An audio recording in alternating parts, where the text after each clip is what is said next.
যদি আপনি পরিচয়টা একটু দেন স্যার। যে আমি 14 নং ওয়ার্ড লালখান বাজার ওয়ার্ড বিএনপি সিনিয়র সদস্য, চট্টগ্রাম মহানগর। আসসালামু আলাইকুম সম্মানিত দর্শক, চ্যানেল 10 টিভি অফিস থেকে যুক্ত হয়েছি।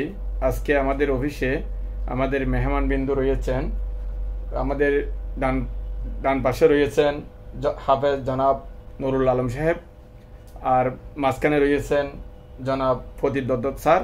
সবাই উপস্থিতি। এখন আমরা কথা বলবো হাফেজ নুরুল আলম সাহেবের সাথে।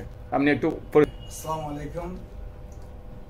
চ্যানেল 10 টিভির চেয়ারম্যান জনাব শামসুল আলম রানা ভাই অসুস্থ, ওনার অসুস্থতা দেখে আমি আসলাম।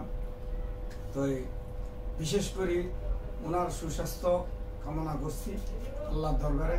অত্যন্ত উনি একজন ভালো একজন ব্যক্তি, যে উনি চ্যানেলের কাজ করে, রাষ্ট্রের কাজ করে, রাষ্ট্রীয়ভাবে সুন্দর। উনি দেশের যেই তথ্যগুলি তুলে ধরছেন, সেই তথ্যগুলি জাতির কাছে ফুটে উঠেছে। এই ব্যক্তি এখন অসুস্থতা ভোগ করছে, ওনাকে দেখার জন্য আমি ছুটে আসলাম। আমি ওনার সুস্বাস্থ্য কামনা করছি, এই বলে আমার বক্তব্য রাখলাম না। আল্লাহ হাফেজ।